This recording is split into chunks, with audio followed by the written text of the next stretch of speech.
अस्सलाम वालेकुम students. Second year physics में लास्ट टाइम हमने पढ़ा था गॉसेस लॉ। इसके अलावा गॉसेस लॉ की एक हमने एप्लीकेशन पढ़ी थी, electric intensity inside a hollow sphere, और हमने कैलकुलेट किया था कि इंटेंसिटी इनसाइड हॉलो स्फीयर 0 होती है। अगर आप पिछले लेक्चर में देखें तो मैंने इंटेंसिटी कैलकुलेट करने के 4 आपको रूल बताए थे जो हम तरीक़ाकार फॉलो करते हैं। तो उसमें से आज उसी सिलसिले को आगे बढ़ाएंगे। गॉसेस लॉ की ये दूसरी एप्लीकेशन है। आज हम कैलकुलेट करेंगे electric field intensity due to a infinite sheet of charge. आज हमारे पास सिचुएशन ये है कि इस तरह की एक शीट है, उसके ऊपर फॉर एग्जांपल पॉजिटिव चार्जेस को स्प्रे कर दिया गया। एक बहुत बड़ी शीट है, इनफिनाइट शीट है, और हम किसी भी पॉइंट के ऊपर इस शीट के अंदर, फॉर एग्जांपल ये वो पॉइंट पी है, इस जगह के ऊपर हम देखना चाहते हैं इन चार्जेस की वजह से इलेक्ट्रिक इंटेंसिटी E कितनी है। इस तरफ जाने से पहले स्टूडेंट आप एक फिजिक्स में डेंसिटी कैलकुलेट करते हैं किसी भी चीज की, और आपसे अगर मैं डेंसिटी का पूछूं, क्योंकि आपने यही पढ़ी है कि मैस पर यूनिट वॉल्यूम यानी मैस और वॉल्यूम की जो रेशो है उसको आप क्या बोल देते हैं, डेंसिटी।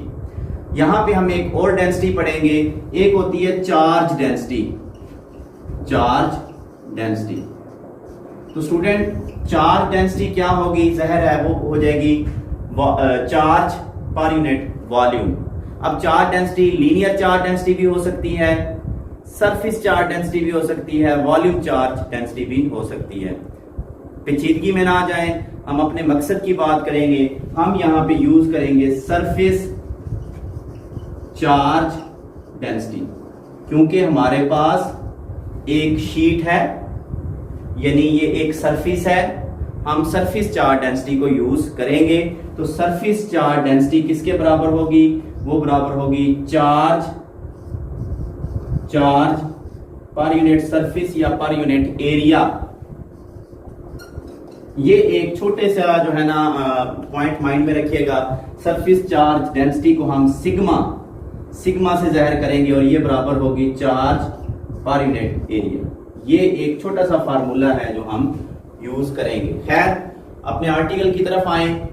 हमारे पास टॉपिक है electric field intensity due to infinite sheet of charges.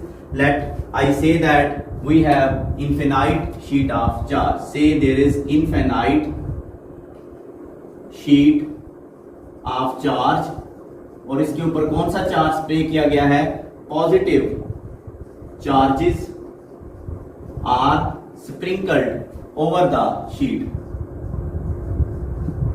के ऊपर हमने पॉजिटिव चार्ज को स्प्रिंकल किया हुआ है। Now we want to calculate intensity at any point on the sheet. ये कोई पॉइंट है, तो उसके 4 जो स्टेप्स थे।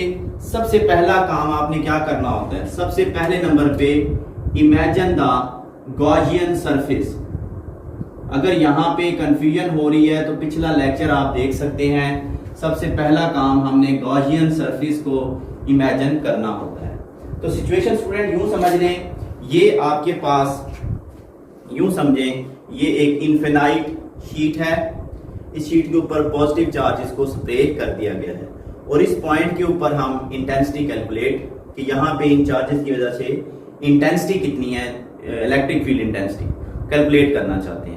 उसके लिए हम एक सिलेंडर की शक्ल में गॉसियन सरफेस, ये एक सिलेंडर है, ये यहां से इस पॉइंट पी से इसको ये पास हो रहा है से, और इस शक्ल में सिलेंडर की शक्ल में हम गॉसियन सरफेस लेंगे। अब इस सिलेंडर की अगर सतह देखें, इसकी एक सरफेस ये है जो टुवर्ड यू है, दूसरी ये कर्व सतह है, तीसरी जो बैक में ये वाली, इसकी 3 डिफरेंट सरफेसेस हैं इसकी। एक ये सरफेस है, एक ये कर्व सरफेस है, और तीसरी ये फ्लैट सरफेस है। तो गॉसियन सरफेस आपने कैसी लेनी है, let a Gaussian surface in the form of cylinder की शक्ल में आपने गॉसियन सरफेस लेनी है, which passes from that point where intensity E is to be calculated। ये देखें, मैंने यहाँ पे डायग्राम बनाने की कोशिश भी की हुई है। चलें जी, पहला स्टेप आपने ले लिया। दूसरा होता है charge enclosed, calculate the charge enclosed by the Gaussian surface. अब इस सिलेंडर के अंदर कितना चार्ज इनक्लोज है वो कैलकुलेट करेंगे। तो हम कहेंगे let Q is the charge जो इनक्लोज्ड है, sigma is the surface charge density, और मान लें A is the area of surface. भाई Q क्या है? चार्ज है। सिग्मा क्या है? Surface charge density. ये आपको भी मैं यहां पे थोड़ा बहुत बता रहा था। और A क्या है? एरिया। देन बाय डेफिनेशन हम जानते हैं भाई सिग्मा किसके बराबर होता है? Q over A। तो मेरे पास sigma is equal to Q over A। यहां से हमें क्या चाहिए? हमें तो चार्ज चाहिए, तो चार्ज यहां से निकाल लें, A इधर आके मल्टीप्लाई हो जाएगा। तो बताएं जरा Q किसके बराबर हुआ? शाबाश, Q बराबर हुआ सिग्मा A। यस, ये मेरे पास कोई भी इक्वेशन बन चुकी है। तो मैंने चार्ज इनक्लोज कैलकुलेट कर लिया है। तीसरा होता है कैलकुलेट द फ्लक्स। तो अब हम कैलकुलेट करेंगे फ्लक्स। यहां पे थोड़े सी आपको समझना पड़ेगा, क्योंकि यहां पे हमने जो सरफेस ली है वो इन दी फॉर्म ऑफ सिलेंडर है। ये देखें, ये हमारे पास सरफेस है जो कि उस पॉइंट से पास हो रही है। हमें इसका फ्लक्स अलग कैलकुलेट करना पड़ेगा, इस सतह का अलग, और ये जो बैक वाली साइड है इसका अलग कैलकुलेट करना पड़ेगा। सबसे पहले ये देखें, यहाँ पे जो इलेक्ट्रिक इंटेंसिटी E होगी वो इस तरफ होगी, और यहाँ पे इलेक्ट्रिक जो वेक्टर एरिया है वो नॉर्मल टू सरफेस इस तरफ होगा। इसी तरह यहाँ पे इलेक्ट्रिक इंटेंसिटी E जो है ना उधर होगी, अवे फ्रॉम द शीट। इसी तरह यहाँ पे एरिया हमेशा नॉर्मल होता है, ये इस तरफ होगा। अगर हम कर्व सरफेस देखें, ये वाली जो है कर्व सरफेस में इलेक्ट्रिक इंटेंसिटी E तो इसी तरफ होगी जिधर मैं पहले एरो लगा चुका हूँ, लेकिन यहाँ पे जो एरिया होगा वो नॉर्मल टू सरफेस होगा। तो टोटल कितनी सतहें हैं? इसको मैं कह देता हूँ सरफेस 1, इसको कह देता हूँ सरफेस 2 से, ये वाली मेरी सरफेस 3 है जो ये कर्व है। तो पहले मैं फ्लक्स कैलकुलेट करूंगा।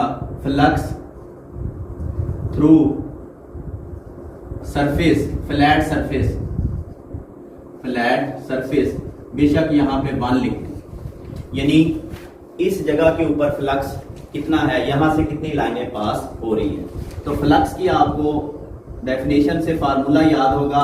फ्लक्स बराबर होता है E डॉट A, या इलेक्ट्रिक फ्लक्स बराबर होता है EA cos थीटा। चूंकि E और A पैरेलल हैं तो मेरे पास इलेक्ट्रिक फ्लक्स आएगा EA cos 0।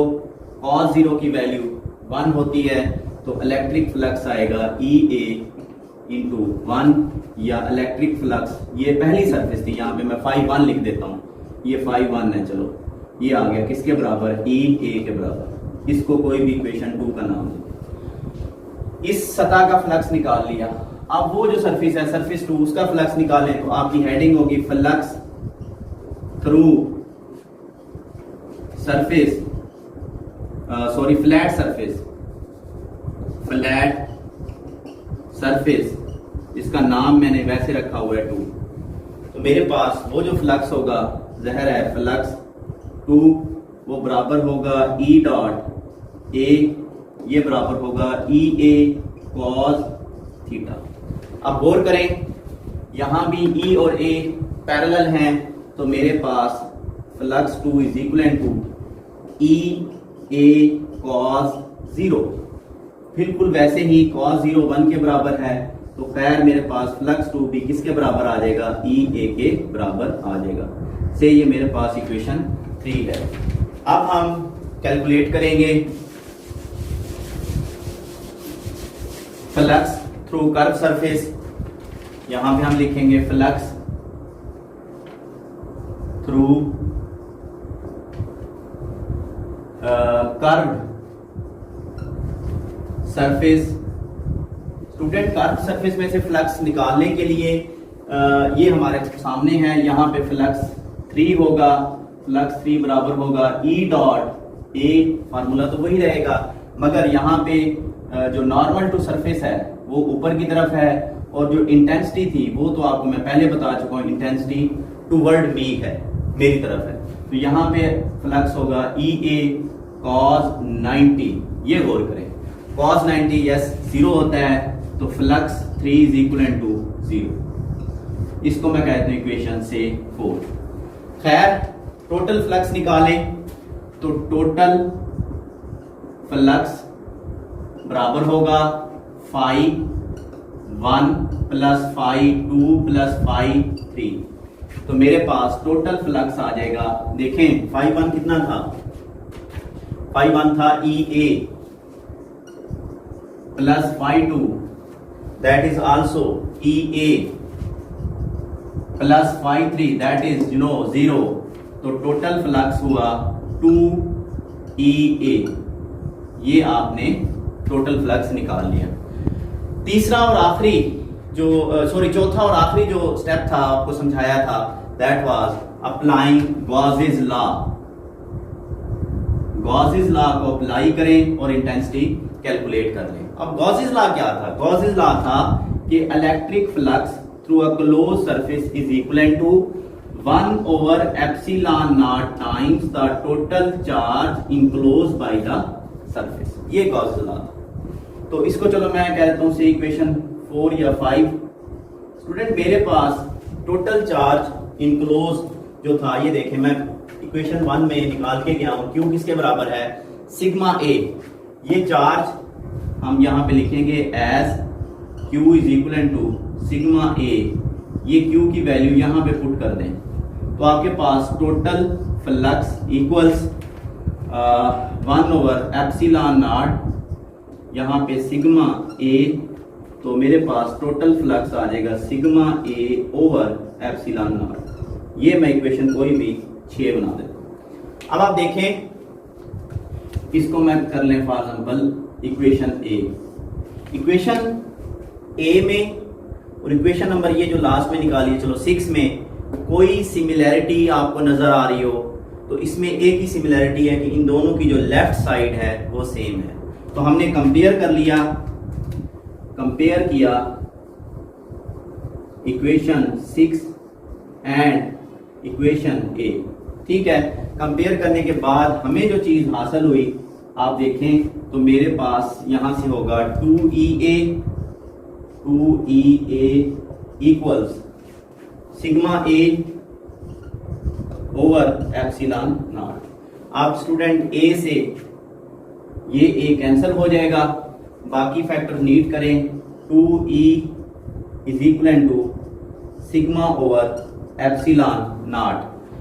ई इंटेंसिटी आपने कैलकुलेट करनी है, इंटेंसिटी आ जाएगी सिग्मा ओवर, ये 2 इधर आके 2 एप्सिलॉन नॉट।